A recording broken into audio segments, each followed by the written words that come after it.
జ్యోతి పత్రికలో ఒక వార్త. ఎందుకంటే మన రాష్ట్ర ముఖ్యమంత్రి రేవంత్ రెడ్డి హార్వర్డ్ విశ్వవిద్యాలయంలోని కెనడా స్కూల్ ఆఫ్ గవర్నమెంట్కు ఒక వారం రోజుల పాటు శిక్షణ కోసం వెళ్తున్నట్టుగా ఒక దాదాపు ఒక విద్యార్థిగా పుస్తకాలను పట్టుకొని నెక్ టై పెట్టుకొని అయినా స్కూల్కి వెళ్తున్నట్టుగా ఒక వార్త ఆంధ్రజ్యోతి ప్రచురించింది. ఇది మొన్నటి నుంచి వార్తగా వస్తున్నది. అయితే ఈ విషయాన్ని మనం ఎందుకు మాట్లాడుకోవాలంటే చాలామంది కూడా చదువు 10th తోటో లేకపోతే డిగ్రీతోటో పీజీతోటో ముగించేస్తారు. ఆ తర్వాత చాలామంది చదవరు, ఎక్కువ కూడా చాలా కొత్త విషయాలు తెలుసుకోవడానికి ప్రయత్నం చేయరు. కానీ వాస్తవం ప్రపంచంలో చాలా మారిపోతున్నది, చాలా వేగవంతమైనటువంటి మార్పులు వస్తున్నాయి. ఒకప్పుడు 100 సంవత్సరాలు కానీ 200 సంవత్సరాలు కానీ మార్పులు వచ్చేటివి కావు. కానీ ఇప్పుడు 10 సంవత్సరాలకు ఒకసారి అప్డేట్ కావాల్సినటువంటి పరిస్థితి ఏర్పడ్డది.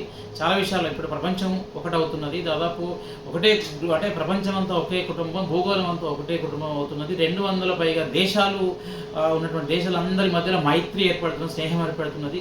ఈ 200 పైగా దేశాలతోటి స్నేహం చేయడం ఎట్లా, వ్యాపారాలు చేయడం ఎట్లా, రాజకీయాలు చేయడం ఎట్లా అనే విషయంలో చాలా అప్డేట్స్ వస్తున్నాయి. ఈ విషయాలను, ఈ నాలెడ్జ్ను అవగతం చేసుకోవడం, ఆ తర్వాత ఈనాడు వస్తున్నటువంటి సాంకేతిక పరిజ్ఞానం కానీ చాలా రకాల వైజ్ఞానిక పరంగా వస్తున్న మార్పులు అవగతం చేసుకోవడం చాలా సులువైన విషయం కాదు, చాలా కష్టము. అందుకోసమే ఇదివరకు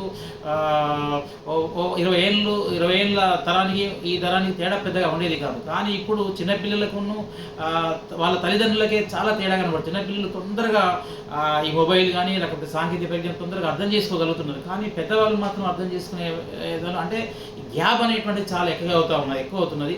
ఈ గ్యాప్ను పూడ్చుకునేటువంటి క్రమంలో మనిషి నిరంతరం జిజ్ఞాస కలిగి నిరంతరం తెలుసుకోవాలని తపనతోటి నిరంతరం తెలుసుకునే ప్రయత్నం చేయాలి. దానికి సంబంధించి ఎవరైనా చెప్పేవాళ్ళు కనుక ఉన్నట్లయితే దాన్ని అక్కడికి వెళ్ళి చదువుకునేటువంటి ప్రయత్నం చేయాలి. అటువంటి క్రమంలో ఇవాళ ముఖ్యమంత్రి గారు రాజకీయాలలో ఏ విధమైన అభిప్రాయాలు మనకు ఉన్నప్పటికీ కూడా ఇది తెలుసుకోవాలన్నటువంటి కుతూహలాన్ని మనం అభినందించాలి. రేవంత్ రెడ్డి గారి యొక్క తెలుసుకునే కుతూహలంతో చేస్తున్నటువంటి ఈ పనిని చాలామంది ప్రజలందరూ కూడా అనుసరించాల్సిన అవసరం ఉన్నది. ఈ సందర్భంగా మనం ఆయన స్ఫూర్తిగా తీసుకోవాలి.